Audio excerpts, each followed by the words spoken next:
Good morning, welcome back to my channel. আজকে হলো তোমার সোমবার, আর আজকে আমরা ফিরে যাচ্ছি গ্যাংটকে। দুদিন আমরা লাচুংয়ে স্টে করেছিলাম, তার কারণ এখন যেহেতু লাচেন বন্ধ, তাই জন্য 2 নাইট করে লাচুংয়ে থাকতে হবে, নাহলে একটু বেশি জার্নি হয়ে যাবে। তো এখন বাজে হচ্ছে 7টা। গ্যাংটকের জন্য বেরোবো ব্রেকফাস্ট করে। পেছনের ভিউটা জাস্ট দেখো, পুরো বরফ হয়ে আছে। এই পাশটাও তাই। এই পাশে যেহেতু রোদ্দুর, তাই জন্য দেখা যাচ্ছে না। সামনে দিয়ে আবার সুন্দর একটা নদী আছে। শেষবারের মতো ছাদটা এলাম একবার, এবার এখানে বাই বাই বলে আবার ফিরে যেতে হবে গ্যাংটক। কালকে আমাদের ট্রেন রয়েছে, তো চলো ব্রেকফাস্টটা করে নিই। এই দেখো, এটা হচ্ছে হোটেলের ব্যাক সাইডের ভিউ দেখো।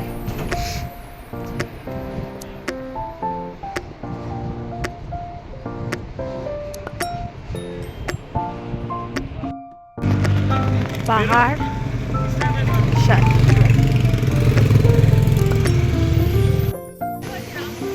দেখো অমিতাভ বচ্চন ওয়াটারফলস। এইখানটায় দেখো রেনবো পড়েছে কিরকম,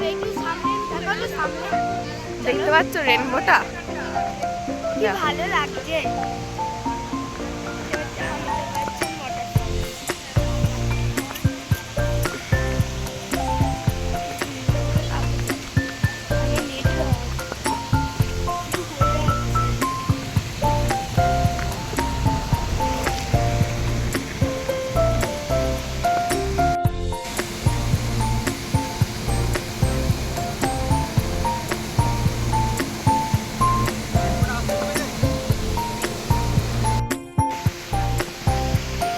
ওয়াটারফলসটা অনেকটা ওপর থেকে পড়ছে বলে, মানে অনেকটা লম্বা, তাই জন্য এটার নাম অমিতাভ বচ্চন ওয়াটারফলস। আমাদের যিনি ড্রাইভার এত ভালো, মানে যত খুশি টাইম নিয়ে দেখো, তারা মারবে না, বরং হোটেল থেকে তাড়াতাড়ি বের করায়। তো তাড়াতাড়ি চলুন, তাহলে অনেকক্ষণ থাকতে পারবেন।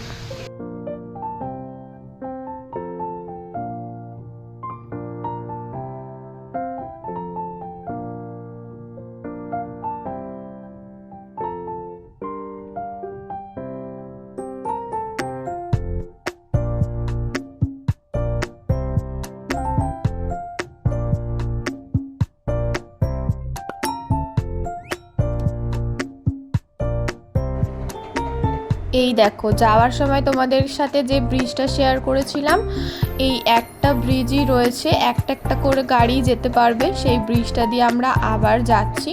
আর কতটা ফোর্সে জল যাচ্ছে দেখো নিচে দিয়ে। দেখো, এই গাড়িটা পাস হয়ে ওদিকে চলে যাওয়ার পরই কিন্তু আমাদের গাড়িটা ব্রিজের ওপর উঠবে।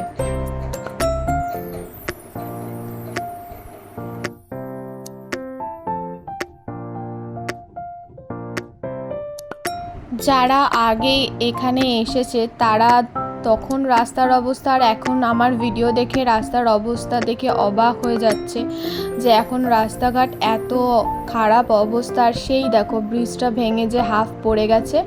আবার তোমাদের সাথে আমি আসার সময় শেয়ার করলাম, এই হাফ ব্রিজটাই ভেঙে পড়ে গিয়েছে। ওপাশে এখনও ব্রিজের কাজ হচ্ছে, মানে টোটালি নতুন করে আবার ব্রিজ তৈরি হচ্ছে। ওই দেখো ক্রেনটা ওখানে কিভাবে মানে রিক্সে রয়েছে। খুব পাহাড়ে কিন্তু রিক্সেই কাজ করা হয়। তারপর আমরা একটা জায়গায় নেমেছিলাম চা খেতে, আর এখানে ভিউটা খুব সুন্দর ছিল। সবাই এখানে বসে আমরা চিপস আর চা খাচ্ছিলাম। আবার একটা স্পটে নেমেছি, এটার নাম হচ্ছে 7 সিস্টার ওয়াটারফলস। চলো তোমাদেরকেও দেখাই। 2-3টে ধাপ দেখা যাচ্ছে, বাকিগুলো দেখা যাচ্ছে না। এই হচ্ছে 7 সিস্টার ওয়াটারফলস।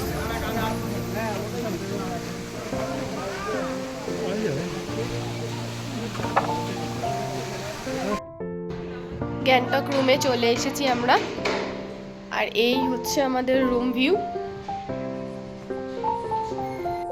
অত সকালবেলা অত ঠান্ডার মধ্যে আমি চান করিনি, সবাই চান করেছে কিন্তু আমি করিনি। আমি এখানে এসে ফ্রেশ হয়ে চান করলাম।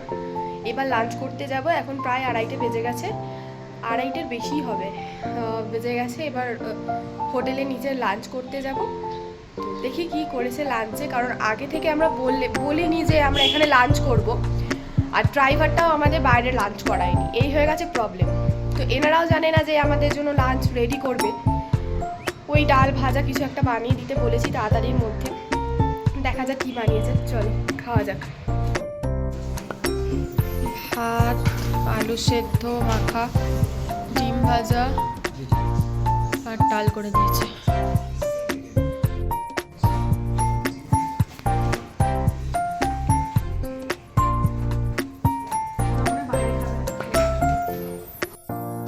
লাঞ্চ ফাঞ্চ করে এবার একটুখানি রোদেতে বসে আছি, একটু রেস্ট নিয়ে আবার যাবো ম্যালের দিকে। এত উঁচু রাস্তা যে আমাকে পিঠে ঠেলে ঠেলে ওঠাচ্ছে, কুকুরের মতন হাঁপাচ্ছি একদম। এখন এমজি মার্গে যাচ্ছি আমরা, আর ওরা সবাই হোটেলে ঘুমাচ্ছে।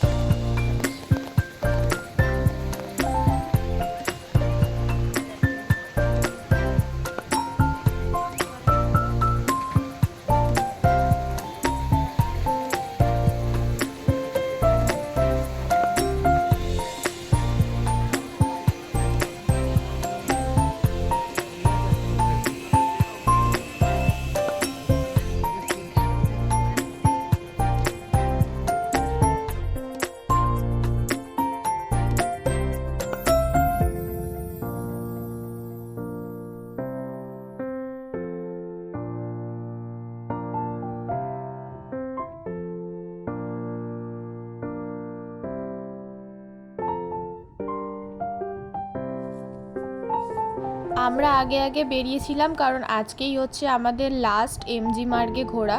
তো তার জন্যই কিছু কেনাকাটা করব বলে আমি আর অমিত তাড়াতাড়ি একটু বেরিয়ে এসেছিলাম। ওরা একটুখানি বলল রেস্ট নিয়ে তারপর আসবে, কারণ আমার দিদিদের মানে আমার ননদের প্রথম দিনেই প্রায় অনেক কেনাকাটা করা হয়ে গিয়েছিল। তো আমরা তখন কিনিনি, আমরা ভেবেছিলাম যে আমরা লাস্ট দিনে কিনবো।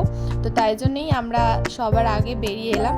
আর এই এমজি মার্গটায় ঘুরতে আমার ভীষণ ভালো লাগে, মনে হয় খালি চুপ করে বসে থাকি, এদিক ওদিক দেখি। এত সুন্দর জায়গাটা, এত ভালো লাগে। তোমরা কাদের কাদের ভালো লাগে আমাকে জানিও। তারপর হাঁটতে হাঁটতে আমাদের খিদে পেয়ে গিয়েছিল, তাই একটা মোমোর দোকানে ঢুকেছিলাম। ওখানে সেরকম আমার খুব একটা ভালো লাগলো না মোমো। আমাদের কলকাতায় যেরকম কিছুক্ষণ ছাড়াই মোমোর দোকান, ওখানে আমি মোমোর দোকান যেন খুঁজেই পাচ্ছিলাম না।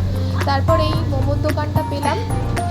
এই মোমোটা কিন্তু বেশ ভালোই টেস্ট ছিল, মানে যাওয়ার পর থেকে যতবার মোমো খেয়েছি তার মধ্যে এইটা ছিল সব থেকে ভালো মোমো। আর দেখো আমার কী অবস্থায় ভিডিও করেছি, আমি নিজেই বুঝতে পারিনি যে আমার চোখটা করবেনি, কোনো মানে হয়। তারপর একটা ফ্রায়েড মোমো নিয়েছিলাম আর একটা স্টিম মোমো নিয়েছিলাম।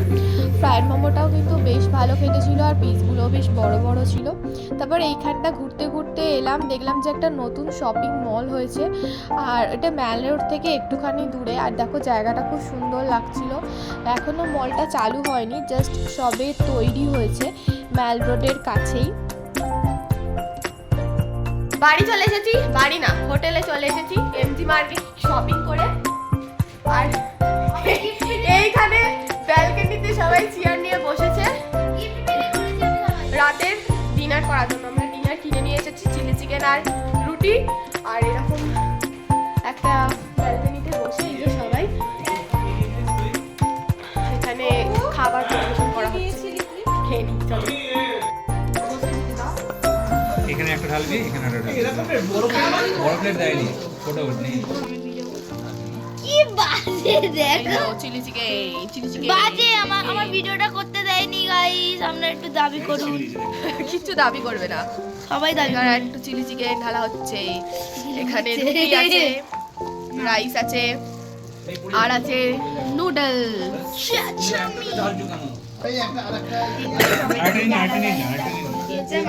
ভিডিও করছে। ওটাতে পুরোটা ঢেলে ফেললি, মাও দিয়ে আরেকটা নাও। ধরো ধরো এটা ধরো। যারা একেবারে খালে খাওয়ার জন্য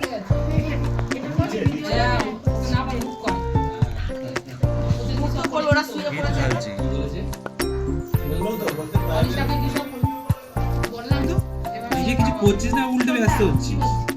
প্লাস্টিক থেকে তোকে ঢালতে হবে না, তুই বাটির মধ্যে প্লাস্টিক বসিয়ে তুলে তুলে খাই, এখান থেকে মাংস নিয়ে প্লাস্টিকের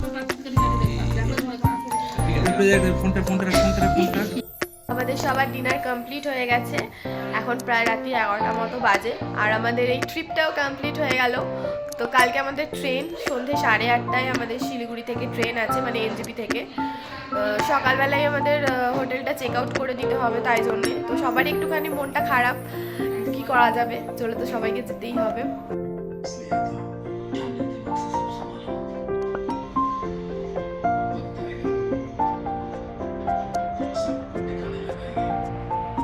গুড মর্নিং। কালকে আবার ভিডিওটা এন্ড করতে আমি পারিনি, মানে কালকে ডিনার করার পরে আমরা সবাই মিলে বসে মুভি দেখছিলাম, জওয়ান মুভি দেখছিলাম, নতুন টিভি লাগিয়ে দিয়েছিল হোটেলে, তার জন্য দেখতে দেখতে প্রায় রাত 2টো হয়ে গেছে, আর আমি ভিডিওটা এন্ড করতেই ভুলে গেছি। আজকে তো হচ্ছে আমাদের ট্রেন, তোমরা তো জানোই, এখন বাজে মনে হয় 10:30, 10টা 10:30 এরকম বাজে, আর ট্রেন হচ্ছে আমাদের সন্ধ্যে 8:30। তো আমরা এখান থেকে চেক আউট টাইম হচ্ছে 11:30, ওই 11:30 থেকে 12টার মধ্যে আমরা একদম লাঞ্চ করে পুরো বেরিয়ে যাব, তারপর গাড়ি করে এনজেপি যাব, তারপর তো ট্রেন আসেই। হয়ে গেল ট্রিপটা কমপ্লিট। আর আমার ভিডিওগুলো তোমাদের কীরকম লাগছে তোমরা কিন্তু অবশ্যই জানিও। ভিডিওগুলো ভালো লাগলে like, comment, share and subscribe করে দিও। যারা আমাকে নতুন দেখছো তারাও ভিডিওটাকে সাবস্ক্রাইব করে দিও যদি তোমাদের ভালো লাগে ভিডিওটা। আর তোমরা যদি তোমাদের যদি কোনো কোয়ারিজ থাকে তাহলেও সেটা কমেন্ট বক্সে আমাকে জানাতে পারো। বাজেট কীরকম গেল আমাদের ট্রিপটায়, এই নিয়ে যদি তোমরা ভিডিও চাও তাহলে সেটাও আমাকে কমেন্ট করে জানাতে পারো। আমি ভিডিওর মাধ্যমে তোমাদের পুরো ডিটেলসটা দিয়ে দেবো। যদি তোমরা বলো যে আমার এই গোটা ট্রিপটায় কি খরচ হয়েছে, কীরকম হয়েছে না হয়েছে, শুধু এটুকুনি বলতে পারি, মানে মিনিমাম যেটুকুনি প্রাইসে ট্রিপটা করা যেতে পারে সেইভাবেই আমরা ট্রিপটাকে অ্যারেঞ্জ করেছি। তো তোমরাও যদি এরকম বাজেট ফ্রেন্ডলি একটা ট্রিপ অ্যারেঞ্জ করতে চাও তাহলে আমাকে জানিও যে তোমরা ভিডিওটা দেখতে চাও কি না, তাহলে আমি ডেফিনেটলি তোমাদের জন্য একটা ভিডিও বানাবো। তো আর তো কোনো ভিডিও বানানোর কিছু নেই, আজকের মতন এখানেই আমি ভিডিওটা এন্ড করছি। তো চলো বাই, আবার দেখা হবে অন্য কোনো ভ্লগে। সবাই ভালো থেকো, সুস্থ থেকো, সাবধানে থেকো, টাটা। হ্যাঁ, আর একটা কথা বলতে ভুলে গেছি, আমার এই ট্রিপ রিলেটেড যে রিলস আমি বানিয়েছি সেই রিলসগুলো তোমরা দেখার জন্য বা ফলো করার জন্য আমাকে ইনস্টাগ্রামে অবশ্যই ফলো করো। আমি ইনস্টাগ্রামের লিঙ্কটা ডেসক্রিপশন বক্সে দিয়ে দেবো। তো তোমরা যদি এই ট্রিপ রিলেটেড আমার রিলসগুলো দেখতে চাও তাহলে অবশ্যই আমাকে ইনস্টাগ্রামে ফলো করো। বাই।